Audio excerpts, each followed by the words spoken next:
सतगुरुदेव की जय। बंदी छोड़ कबीर साहिब जी की जय। बंदी छोड़ गरीबदास जी महाराज जी की जय। स्वामी राम देवानंद जी गुरु महाराज जी की जय हो।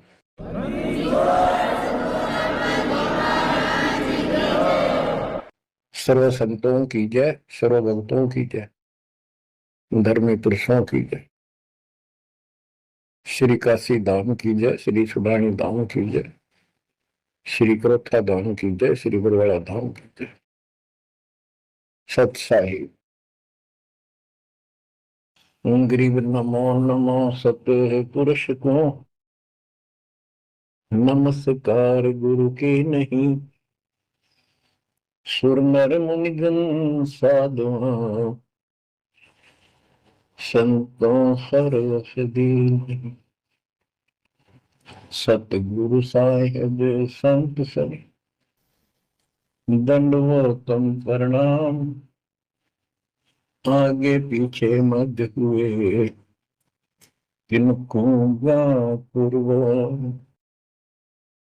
कबीर सतगुरु के उपदेश का सुनिया एक विचार। जय सतगुरु मिलते नहीं जाते नरक द्वार।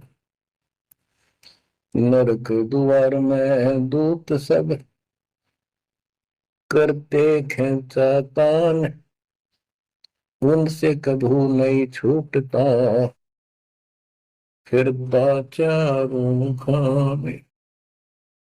कबीर चार खानी में भरमता कबहू न लगता पार।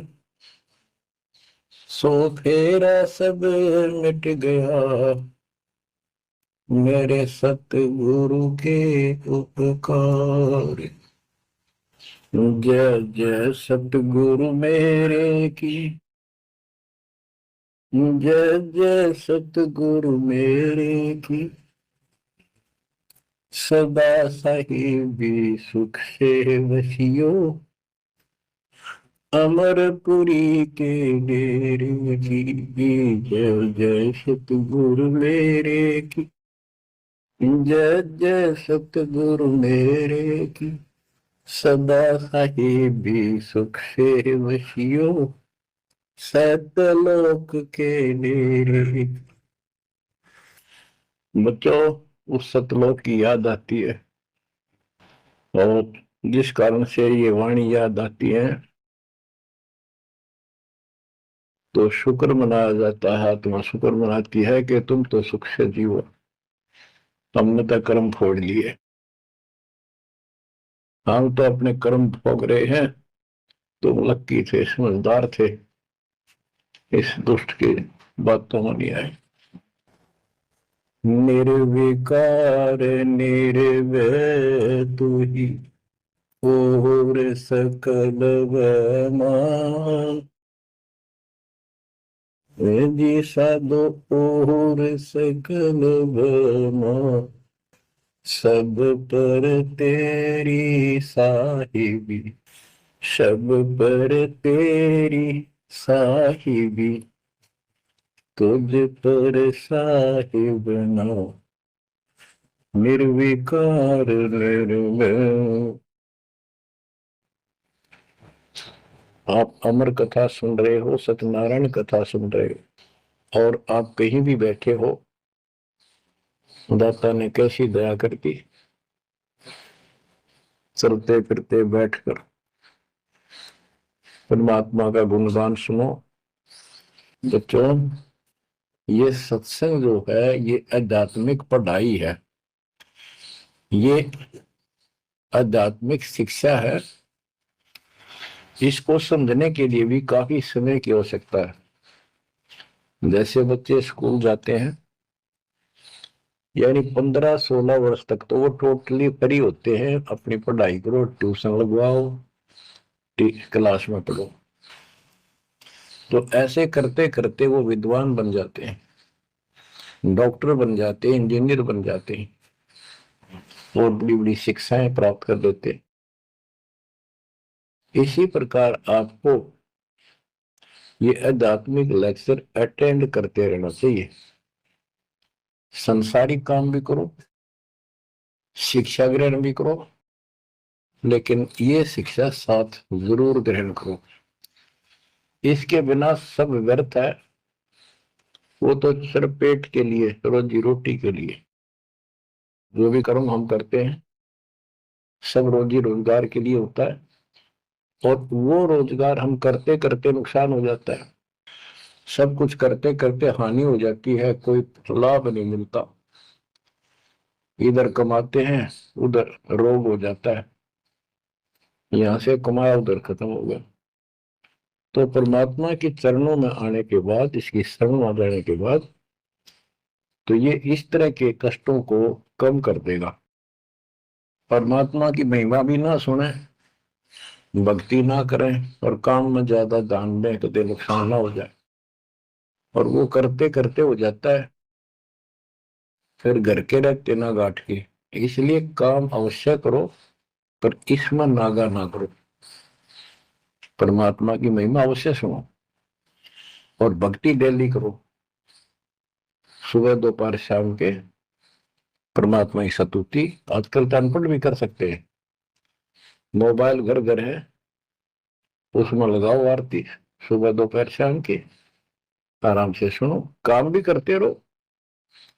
खाना बना रहे हो, आरती चल रही है, वो बढ़िया, ध्यान आरती में रहेगा। जैसे ड्राइवर गाड़ी चलाते हैं, ड्राइविंग तो बहुत सावधानी का काम होता है, लेकिन उसमें बातें करते रहते हैं, वो चलाता भी रहता है।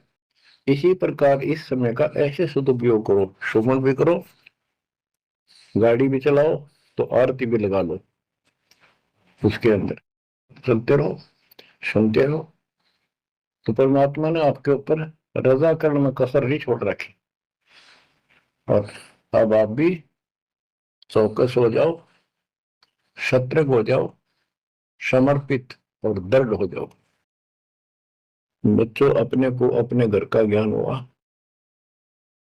अभी तक तो हमारे को अध्यात्म का सिर पैर भी ज्ञान नहीं था।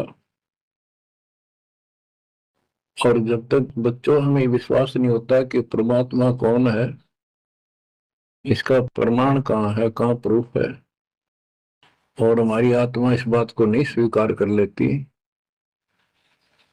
क्या सचमुच यही सत्य है, तब तक हम भक्ति भी करते रहते हैं और आत्मा अस्थिर रहती है, मन अस्थिर रहता है। कोई भी कोई साधना बताता है, हम उसी को करने के लिए तत्पर हो जाते हैं। वो पहले वाली तो छोड़ते नहीं, और भी शुरू कर देते,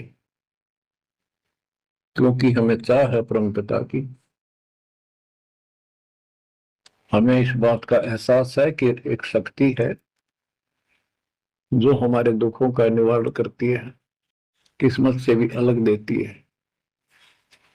किस्मत में दुख आया, प्रारब्ध में कष्ट हुआ, तो हम उसके निवारण के लिए किधर झाड़ फूक वालों के पास, कहीं हाथ दिखाने गए, कहीं पहाड़ों पर किसी ने बताया वहां गए, व्रत रखने को कहा वो रखा।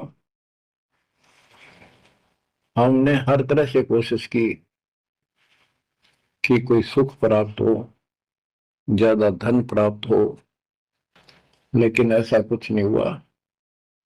वैसे कभी इत्तेफाक से कोई दाव लग गया, कोई हटकर कोई ऐसा लाभ होता दिखा हो गया, वो होना तो था कर्म का, प्रारब्ध में आ गया कोई, और वो सूत बैठ गया। और हम और दृढ़ हो गए उन्हीं पूजाओं पर, उन गलत साधनाओं पर जो गीता में मना कर रखा है। दास अपनी बताता है, ये आपके साथ भी अवश्य हुई है, आपको अब एहसास होगा। जैसे दास बचपन से रामकृष्ण और विशेषकर विष्णु जी का, कृष्ण जी का विशेष भक्त रहा है, इसके साथ हनुमान जी के प्रति भी लगन में, तरफ में, चाह में कोई कमी नहीं थी। इस कारण से मंगलवार का व्रत रखना, किसी ने बता दिया कि गुरु जी राजस्थान में सालासर एक स्थान है जहां पर हनुमान जी का बहुत प्रसिद्ध मंदिर है, और वहां जाने से सारे सुख हो जाते हैं।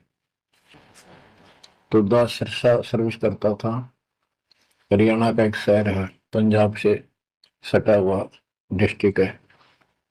वहां से पता चला तो दास बैठ कर ट्रेन में सालासर पहुंचा, शुरू उतरा वहां से अन्य साधनों से। वहां एक छोटा सा गांव सालासर, वहां एक छोटा सा मंदिर, और उसमें एक पत्थर की मूर्ति। तो उसकी शक्ल भी ठीक सी को हनुमान का वो आइडिया लगाया जाता। उस समय, यह सन 1978 की बात है, ऐसा कोई वहां पर ज्यादा भीड़ नहीं होती थी। हम सुबह आराम से दर्शन कर लेते थे। हद से हद 500-400 आदमी जाते थे। फिर देखते देखते 10 साल में वहां पर टेढ़ी मेढ़ी लाइन बनने लगी, यानी 4-4 घंटे में नंबर आने लग गया। और उस दौरान जैसे भी कोई राहत मिली, जैसे सर्विस लगी, पढ़ते थे, पास होते चले गए, हनुमान जी और श्री कृष्ण की जय जयकार। और जैसे हम पढ़ते थे, पास होते चले गए। तो ये श्रेय अपने इन इष्ट देवों को मानते थे, जो एक से अनेक थे। श्री विष्णु भगवान, कृष्ण जी, श्री राम जी और हनुमान जी, शंकर भगवान जी। यानी शंकर भगवान जी को पीछे नहीं रखते थे। और ये बता रखा था, अगर माँ की भक्ति नहीं करनी, इसको विशेष ध्यान नहीं देते थे इसके ऊपर। फिर भी पास हुए, सर्विस लगी, पुत्र प्राप्त हुआ, फिर पुत्री संतान होती चली गई। और इतनी खुशी हुई कि सारा कुछ हनुमान जी ने, श्री कृष्ण जी ने, विष्णु जी ने कर दिया। और ये देख रहा दास के जो कबीर नास्तिक है, उनके भी ये सुख हो रहे थे। तो बात ये है, अब पता चला कि ये साधना वो सुख देने की थी नहीं जो हम इनके सर कर रहे थे। यकीन से होगा, इनको श्रेय दे रहे थे। तो बच्चों, कबीर पीछे लग गया जाऊं था मैं लोक वेद के साथ, मार्ग में सतगुरु मिले, दीपक ले दिया हाथ। इस भक्ति के सफर में हम लोक वेद के आधार से इधर उधर भटक रहे थे, सही मार्ग मिला नहीं था, और कभी भी मंजिल प्राप्त नहीं कर सकते थे। ठीक है, हमारी तड़प थी तो भगवान भी मिले, जैसे वेदों में प्रमाण है। ऋग्वेद मंडल नंबर 9, सूक्त चमन, मंत्र 3 में कि परमात्मा सबसे ऊपर के लोक में बैठा है। फिर ऋग्वेद मंडल नंबर 9, सूक्त 82, 1, 2, 3 में, ऋग्वेद मंडल नंबर 9, सूक्त 86 के 26-27 में। तो ये बताते हैं कि परमात्मा अच्छी आत्माओं को मिलता है, वहां से गति करके नीचे आता है, उनके संकट दूर करता है, वो उनको सच्ची राह दिखाता है अपने मुख कमल से। ऋग्वेद मंडल नंबर 9, सूक्त 96 के 16 से 20 तक, ऋग्वेद मंडल नंबर 9, सूक्त 94 का मंत्र 2, 95 का मंत्र नंबर 1, 94 का मंत्र 2, 95 का मंत्र नंबर 1। इन सब में मिलाकर निष्कर्ष निकलता है कि परमात्मा ऊपर से गति करके आते हैं और यहाँ अच्छी आत्माओं को मिलते हैं। एक कविता, काव्यों यानी लोकोक्तियों, शब्दों, वाणियों, साखियों के माध्यम से हम अपने मुख कमल से बोलकर सुनाते हैं, और वो एक कवि की तरह आचरण करते हुए वर्जम घूमते फिरते और अपने मुख कमल से वाणी बोल करके भक्ति की प्रेरणा करते हैं, और गुप्त भक्ति के, परमात्मा की साधना के गुप्त मंत्रों को आविष्कार करते हैं, मंत्रों का आविष्कार करते हैं। जैसे गरीबदास जी ने बताया है, कबीर साहब बताते हैं, गरीब सोहम शब्द हम जग में लाए, सार शब्द हमने गुप्त छिपाए। यानी सोहम शब्द किसी भी ग्रंथ शास्त्र में, जिनको शास्त्र मानते रहे हैं 600 साल पहले पहले, उनमें नहीं है। और सोहम नाम का प्रचलन बहुत पहले से चल रहा है, पर इन किताबों में नहीं था। क्योंकि कबीर साहब कहते हैं, हम बैरागी ब्रह्म पद सन्यासी महादेव, सो हम मंतव्य शिव जी को करे हमारी से। उनको ज्ञान समझा सबको। ज्ञान इतना गजब का है, एक बार आत्मा जरूर पकड़ लेती है और नाम की भी इच्छा करती है, तो उस समय जब परमात्मा अपने ज्ञान सुना रहे होते हैं, काल निकल जाता है उस आत्मा से, और आत्मा ध्यान से सुनती है, सत्य मान लेती है। तो इन्होंने ब्रह्मा जी ने, विष्णु जी ने, शिव जी ने सबने नाम दे दिए। इनमें सॉफ्टवेयर लगा दिया परमात्मा ने।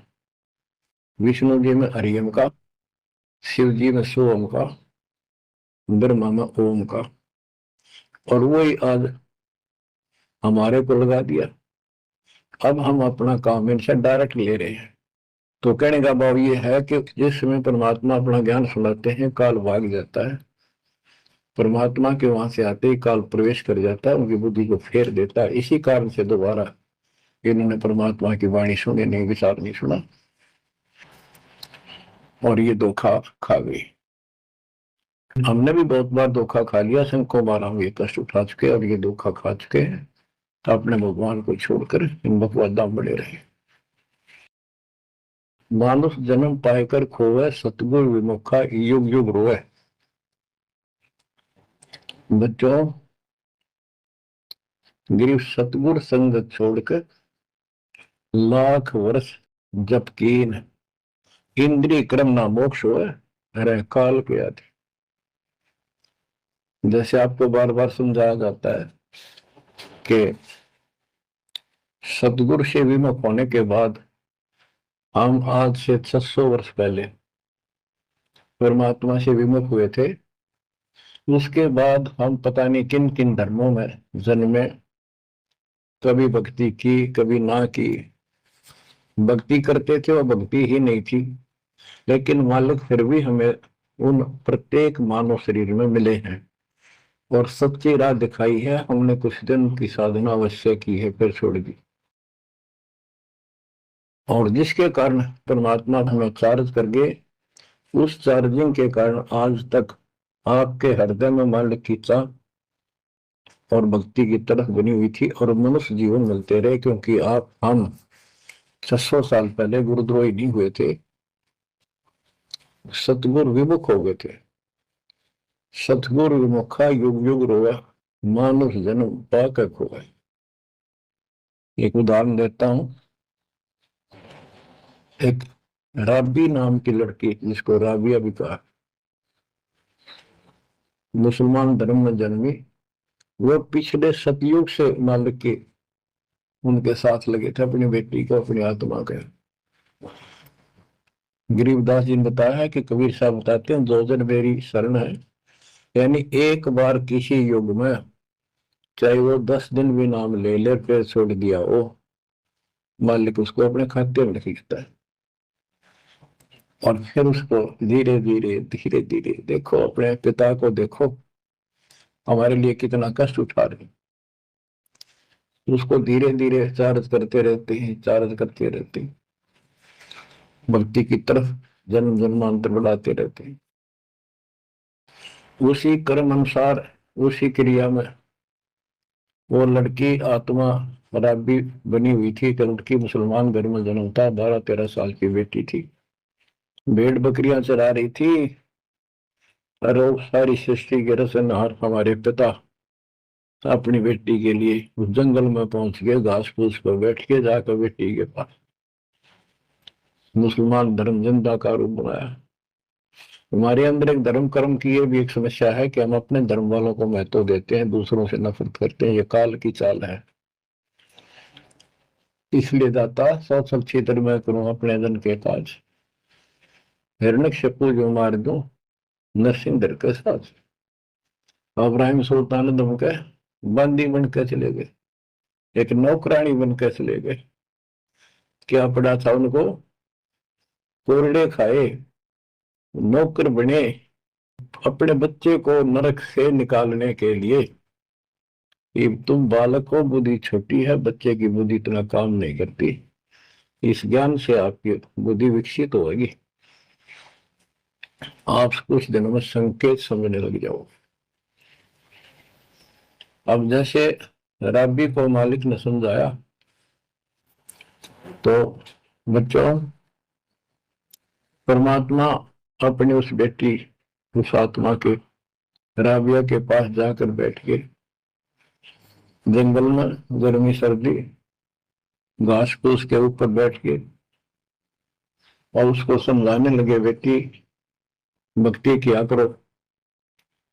तो बच्ची थी, जैसे उस धर्म के अंदर जन्मी थी, उसमें जो साधना बताते थे उसको कहती थी हम करते हैं, ऐसे करते हैं, नमाज करते हैं, ईद बकरीद मनाते हैं। तो परमात्मा ने उनको काफी समझा, कई दिन लगातार जाते रहे, फिर चले जाते फिर आ जाते। अंत में लड़की ने स्वीकार कर लिया, भगवान मुझे वो सच्चा राह बता दो जिससे मोक्ष मिले। परमात्मा ने उनको मंत्र दिए, ये मंत्र दे दिए पांचों, लेकिन ये नहीं बताया किस किस के हैं, क्योंकि इसके बताने की जरूरत भी नहीं है। या तो चाबी है, किसी भी खजाने की है या कोई और सामान वाले की है, उस ताले के लाओ खुल जाएगा और उसमें जो सामान है आपको मिल जाएगा। फिर भी याद होना आवश्यक है कि ये इसमें यू सामान है, इसमें यह सामान है। तो लड़की ने कुछ दिन मालिक की साधना की, 4 वर्ष। उसके बाद समाज के दरबाव में शानी होगी, उसने यहाँ तक फैसला कर लिया कि ये तो संस्कार बढ़ते चले जाते हैं, शादी ही नहीं कराऊंगी, विवाह नहीं कराऊंगी। उसने निकाह करने से मना कर दिया। माँ बाप ने कोशिश की, लड़की जवान होगी, लेकिन बिल्कुल स्पष्ट शब्दों में कह दिया, मैं विवाह नहीं करूंगी, मैं अल्लाह खुदा को प्राप्त करूंगी। माँ बाप परेशान हो गए कि बच्ची है, इसने तो जिद लगा ली, और इसका जीवन कैसे पार होगा, कैसे पास होगा, तो हो ही नहीं सकता। बच्चों ने कहा, बेटी या तो निकाह कर लेना, दोनों मरेंगे। लड़की ने सोचा, चल माता पिता की हत्या का क्यों सिर पर दोष लूं, आगे अपने पति से बात कर रहे हैं। निकाह हो गया। मुसलमानों के अंदर लड़की से अपनी राय पूछी जाती है विवाह के समय कि क्या आपको ये विवाह मंजूर है, निकाह कबूल है। लड़की यस कर देती है तो विवाह होता है, न तो नहीं होता। ये स्वतंत्रता बेटी को है। उसने यस कर दी, विवाह होगा। उनका पति बहुत बड़ा अधिकारी था, अफसर था, साहब था। मुसलमानों में एक से अधिक विवाह भी हो जाते हैं, सामान्य बात है। तो उसने यही विचार किया था कि तो शादी और कर लेगा, वहां दबाव बनाऊंगी, ना तो मर जाऊंगी और क्या इलाज है। तो उसने अपने पति से अपना उद्देश्य बता दिया, मैं भक्ति करना चाहती हूँ, मेरी कतई तमन्ना नहीं है कोई शादी और बच्चे पैदा करने की। यदि आप मेरे साथ जबरदस्ती करोगे तो मैं सुसाइड करूंगी। उनका पति भगवान से डरने वाला मुसलमान था, वास्तव मुसलमान था। उसने कहा, राबिया आपने निकाह कबूल क्यों किया, ये बता। उसने कहा कि मेरी मजबूरी थी, मेरे माता पिता मर जाते, मैं वो दोष नहीं लेना चाहती थी। उनका भी काम बन गया कि आप बताओ आपका क्या इरादा है। मेरा फाइनल है, या तो मौत या अपनी भक्ति करूंगी। इतना दृढ़ विश्वास देखकर उसने कहा कि राबिया कोई बात नहीं, आप भक्ति करो, मैं अल्लाह के मार्ग में बात नहीं बन सकता। मैं भी भगवान से डरने वाला हूं, लेकिन जैसे आपकी लोक लाज के कारण आपके पिता की समस्या प्रबल थी, इसी प्रकार समाज हमारा भी है, लोक लाज हमें भी है। आप मेरी दृष्टि में, मेरी तरफ से तो मेरी सिस्टर होगी, समाज की दृष्टि में मेरी वाइफ बनकर रहना होगा, वो बोली मुझे मंजूर है। उसके लिए अलग व्यवस्था कर दी, अपनी भक्ति कर, किसी चीज की कमी नहीं आने देंगे। उसने अपनी और शादियां कर ली। अब वो 50 साल की होगी, सब देखा कि ये तो बिल्कुल देवी का रूप है, पलक भी उठाकर नहीं देखती। ये पिछले संस्कार थे, वह बैटरी चार्ज थी, उसमें चाह थी, आगे बैटरी लगी नहीं है, धीरे धीरे नष्ट होगी। यह रोग मारा काल हमारी, ये बहुत बड़ा षड्यंत्र है। सतगुरु कबीर साहब ने इसको कोई खोल नहीं सकता, इसे बचा भी नहीं सकता। इसलिए सतगुरु की शरण नहीं छोड़नी चाहिए। उसने अपने पति, जो संसारिक दृष्टि के पति से कहा कि मैं हज करने जाना चाहती हूँ। उसने कहा अच्छी बात है, जाओ, और कोई व्यवस्था ऊंट घोड़े की करवा देता हूँ, उस पर आराम से बैठ कर जाइए। बोली नहीं, मैं पैदल जाऊंगी, क्योंकि ये आस्था हमारी भगवान के प्रति, अहंकार में नहीं। ऐसे जाना तो बढ़िया है, ये वो शुरू से धारणा है। उस समय साधन भी नहीं होते थे, ऊंट घोड़े होते थे, रेगिस्तान में ऊंट ही चलते थे। वो बोली नहीं, मैं पैदल जाऊंगी। राबिया पैदल जा रही थी, रास्ते में कुआं था, उसमें बाल्टी और रस्सा नहीं था। एक कुतिया वहां पर बहुत बुरी तरह रो रही थी, कभी कुएं की तरफ जा रही थी, राबिया के चरणों की तरफ आ रही थी। वो समझ गई कि प्यासी है और साथ में बच्चा है, मरेगी की बच्चे भी मरेंगे। आओ देखा ना ताओ देखा, दया बिना दरवेश कसाई। वो दरवेश थी, संत थी, दयालु थी, असली मुसलमान थी। उसने अपने बाल पाड़े सिर के, रस्सी बनाई लंबी, वो 100 फुट नीचे पानी होता था, और फिर अपने कपड़े निकाल कर शरीर के उसके बांध कर नीचे भिगो के बाहर टपकाए। निचोड़े एक मटके के टूटे हुए पात्र में कुतिया ने जी भर का पानी पिया, और लड़की ने अपने जो सर के बाल पाड़े, थोड़ा बहुत खून निकला था, रक्त, ब्लड को साफ किया, कपड़े पहन लिए, मक्का के लिए चलने लगी। वो मंदिर उठ के मक्का कुएं के साथ आकर खड़ा हो गया। लड़की ने तो जाना ही मक्का में था, एकदम प्रवेश कर गई। उधर इब्राहिम सुल्तान अदम की पहले बॉडी में वो आत्मा गई हुई थी, क्योंकि परमात्मा उनको भी प्रेरित करते हुए आ रहे थे। जो इब्राहिम सुल्तान अदम बाद में सम्मान बना, तो जिनको ये ज्ञान हो जाता था, वो अपने धार्मिक मेलों में जरूर जाते थे औरों को समझाने के लिए। तो इब्राहिम सुल्तान अदम वाली आत्मा वहां गई हुई थी, लोगों में चर्चा हुई, वे मक्का गया कहाँ, हद होगी, मंदिर ही नहीं है यहाँ पर।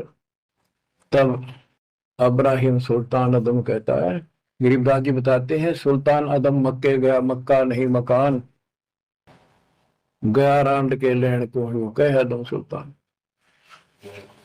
लोग बोले रहे क्या बोल रहा था, फिर इतने में वो मक्का वापस आ जाता है, और उसमें से राबिया निकली। राबिया देखी, लोग भाग कर प्रवेश किया, देखा तो एक राबिया, एक लड़की, उसने अपना परिचय दिया। पूरे मुसलमान समाज में ये बात फैल गई, चर्चा का विषय बना कि भक्ति हो तो राबी जैसी, भक्ति हो तो राबी जैसी, जिसके लिए मक्का उड़कर चला गया जहाज के समान, एयरप्लेन के समान।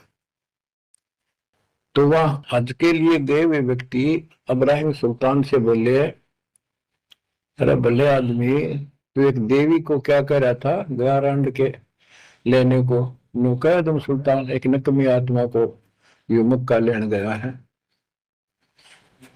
तेरा तो भाई दिमाग खराब हो गया, इसी देवी के बारे में ऐसे शब्द बोले, तुझे पाप लगेगा, दोजख में जाएगा। तब उसने उनको बताया, ये कभी आत्मा इसके लिए आए थे, इसको वहां मिले थे ऐसे ऐसे,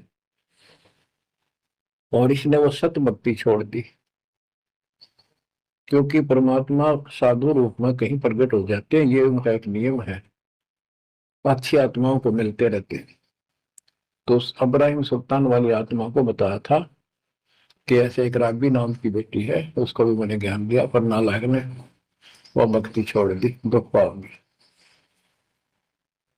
तो उसने बताया कि इसको सत भक्ति मिली थी, डरे डोना ही है यार, उस पिछली साधना के कारण ये सब कुछ हो रहा है। परंतु उन लोगों के अमन में कहाँ समाने वाली थी अब बात, तो अक्षरों में। उस जीवन को पूरा करके वो लड़की, वो आत्मा अगले जन्म में बांसुरी नाम की लड़की बनी, जन्म हुआ।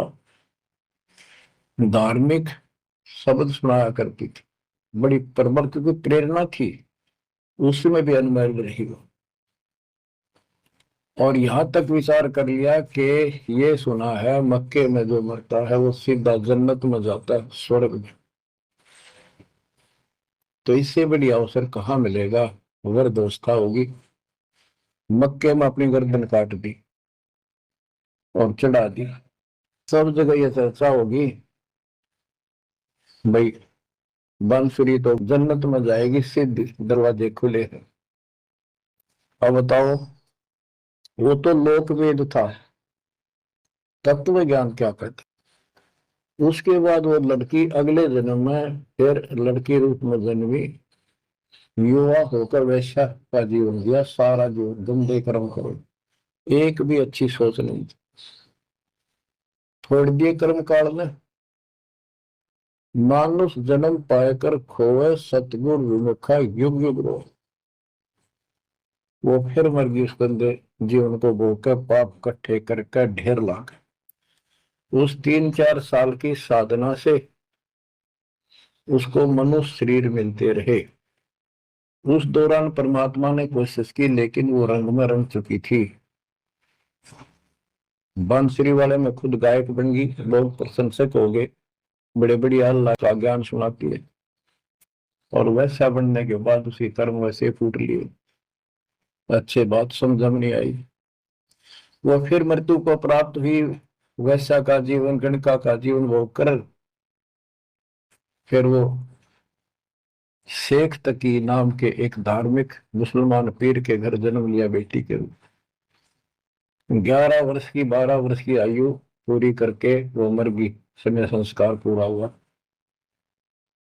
परमात्मा कहते हैं, सो सल छिदर में करूं अपने जन के काज, उस आत्मा को फिर अपने चरणों में लेना था, अपनी प्यारी आत्मा। जो जन मेरी शरण है ताका हूं मैं दास, केल के लाग्या करूं जब लग धरती आकाश। तो कारण बनाया, शेख तकी के मन में ये धारणा पैदा की कि राजा सिकंदर लोदी से, जो उसका धार्मिक पीर था शेख तकी, उसने कहा कि आप कहते हो इसने, कबीर ने रामानंद जी को जीवित कर दिया, गर्दन काट दी थी आपने, और आपका जलन का रोग ठीक कर दिया, कमाल जिंदा कर दिया। वो तो वैसे उसमें सदमे में था, वो ऐसे वैसे हो जाता, इत्तेफाक उसको जीवित होना था, इसका कबीर का नाम बन गया। जब जानू मैं इसको, मेरी बेटी को जिंदा कर दे, जो कब्र में दबी हुई है, 15-20 दिन हो गए। तो कबीर साहब से कहा गया, कबीर साहब ने कहा कि आसपास के लोगों को बता दो कि आ जाओ, एक कमाल होगा। उस शेख तकीर ने ढिंडोरा पिटवा दिया कि इसकी बेइज्जती हो तो छक्का हुआ है, मूर्ख बना रहा। उधर कबीर साहब ने कह दिया कि भाई खूब बुला लो, आसपास जितने बुला सकते हो, सबके सामने देखते हैं परमात्मा की क्या रजा होती है। हजारों व्यक्तियों के सामने कबीर साहब ने कहा, एक शेख तकी की बेटी जीवित हो जा। कब्र खुलवा दी, उसमें 100 पड़ा था। कहा एक शेख तकी की बेटी जीवित हो जा, लड़की नहीं जीवित हुई। फिर दोबारा कहा, फिर भी जीवित नहीं हुई। शेख तकी नाचन लग गया, खुल गई पोल डोगी की। देखो ये बकवास करता था, सुन लो भाई, है डोंगी पाखंडी झूठा। तो परमात्मा ने कहा कि शेख तकी तू कोशिश कर ले। तो और दूसरे बोले, जी ये कुछ करने जोगा होता था, अपनी बेटी ने कौन मिट्टी में दाबा है, आप कर दया करो। तब कहा है कबीर की बेटी जीवित हो और बाहर आ बेटा, इतना ही कहना था। सारा शरीर में कंपन हुई, डेड बॉडी जीवित होगी, और उठ के बेटी बाहर आ गई, मालिक के चरणों में मस्तक टेका। 1.5 घंटा तक अपनी पिछली गलतियां और कबीर भगवान की समर्थता सबके सामने बताई और कहा कि ऐसे ऐसे मुझे ये भगवान मिले थे अल्लाह, ये खुद अल्लाह अकबर है, पूरी सृष्टि के रचने वाले, सबके दुख दूर करने वाले। मेरे कर्म फूट गए, मैं इनको छोड़कर ऐसे ऐसे गंदे जीवन जी के मैं आज फिर इनकी कृपा हुई, मेरे मनुष्य जीवन शेष नहीं था। पशु पक्षी बनने वाली लाइन में खड़ी थी, ये परमात्मा वहां पहुंचे और धर्मराज के दरबार से मैं मुझे पेश किया, वहां से मेरे कागज निकाल दिए और मुझे साथ लेकर यहाँ आके छोड़ा है। बोलो सतगुरुदेव की जय हो, बंदी छोड़ कबीर साहिब की जय हो।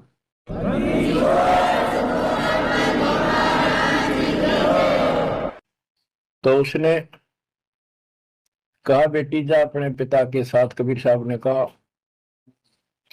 शेख तकी के साथ। तो बेटी बोली मुझे अपना पिता मिल गया, अपना मालिक मिल गया, इसका मेरा संस्कार इतना ही था।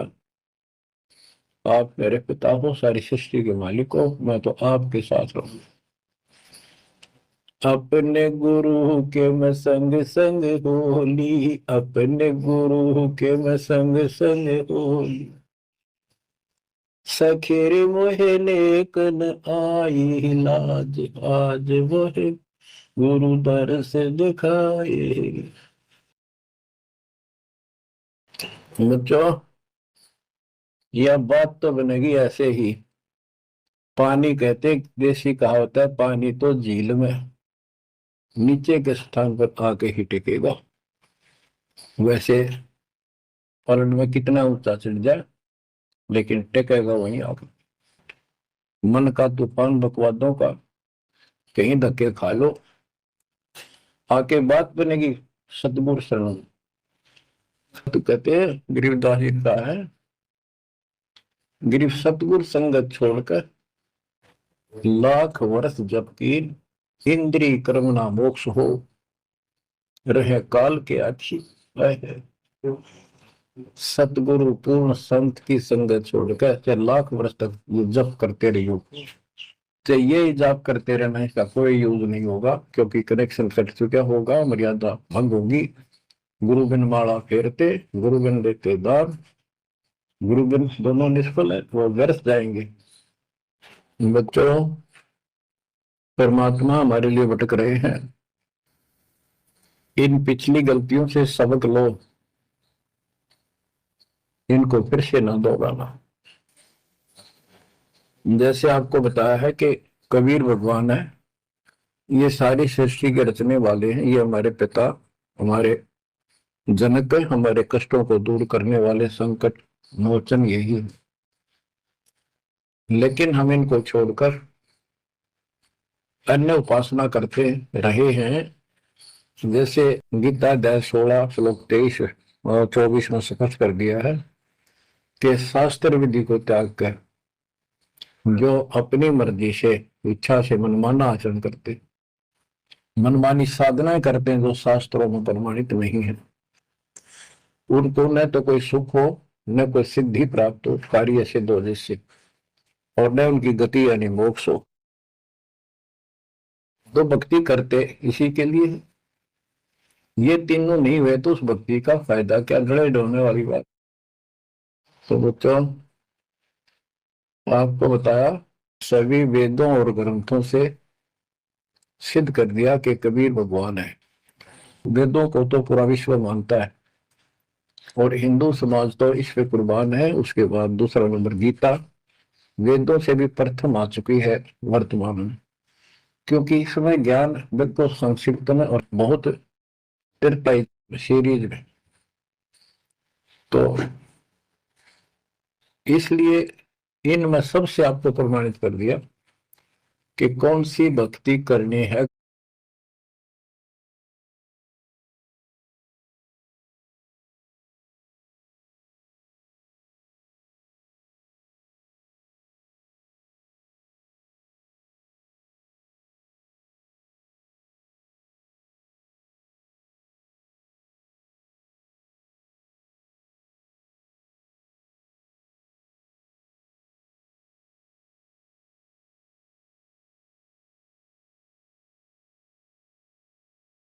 कौन सी ना करनी। गीता अध्याय श्लोक 23 में तो 16 के 23 में तो बता ही दिया कि शास्त्र विधि को त्याग कर अनाटन करते उनको कोई यूज नहीं।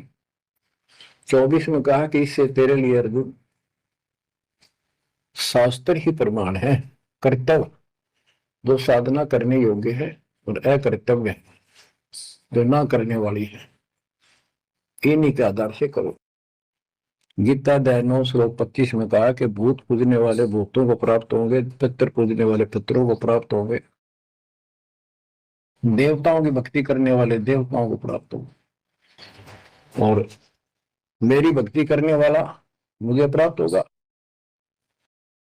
कहा पूरी गीता में 8 में जाएंगे 13वें श्लोक में एक मंत्र बताया है, ओम इति एक अक्षरम, ओम इति एक अक्षरम व्यवहारण माम मम ब्रह्म अनुसमरण।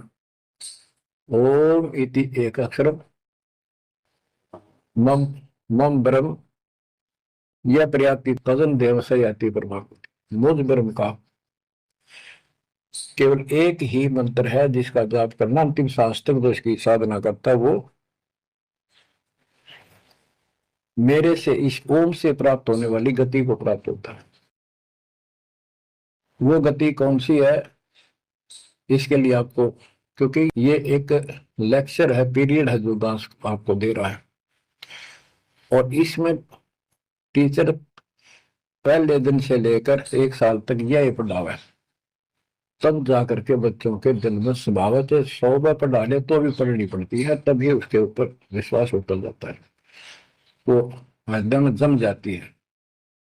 श्री देवी भागवत के 6ठे सकंद में हिमालय राजा को वो देवी का परम भगत था, कुछ बातें नहीं हो रही थी, तो उसने कहा मुझे मोक्ष दो, धन तो बहुत दे दिया आपने, तो उसने कहा मोक्ष ये झूठ बोले ने ज्ञान तो नहीं, और उस भक्ति का ज्ञान इनको क्योंकि उन्हें वो खत्म कर दिया जो मूल ज्ञान था, सूक्ष्म वेद का वो पार्ट हिस्सा। तो इसने कहा कि ओम का जाप कर, राजा हिमालय से श्री देवी ने कहा, दुर्गा ने, ओम का जाप कर और सब बात छोड़ दे, वो ब्रह्म दिव्य आकाश रूपी ब्रह्म लोक में रहता, उस ब्रह्म को प्राप्त हो जाओगे, तुम्हारा कल्याण हो। गीता अध्याय 8 श्लोक 16 में बताया है कि ब्रह्म लोक में गए वे भी सब पुनरावृत्ति में है। गीता चारों वेदों का सारांश है, ये वेद है, जितना इसमें वेदों वाला ज्ञान है वो सत्य है, कुछ काल ने अपना मिलावटी किया है वो अलग दिखाई देता है, वो केवल युद्ध कराने के लिए अटकलबाजी इसने की है और बीच में अपना तड़का भी लगाया है। वो साफ निर्णय हो गया क्योंकि सूक्ष्म वेद सब कुछ है, उससे सभी छट गया अलग अलग से, ये गलत है ये ठीक है। तो ब्रह्म लोक में गए वे भी पुनरावृत्ति में पुनर्जन्म होता है।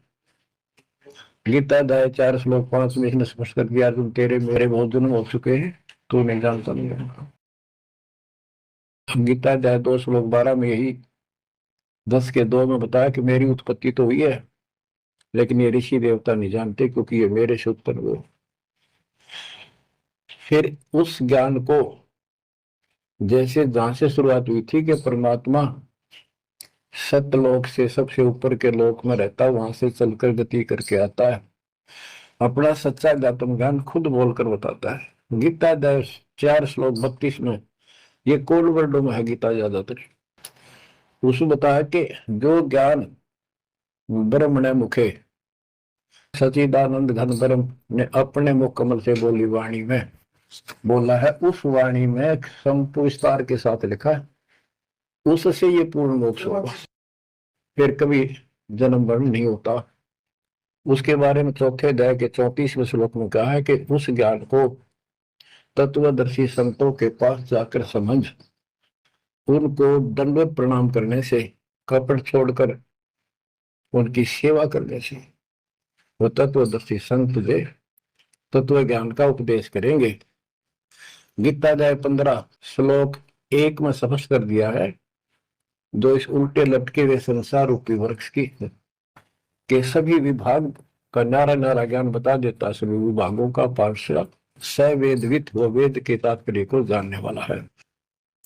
अब भी आने मिलो सत्संग में, करो गुरु ज्ञान पर गोरा रे।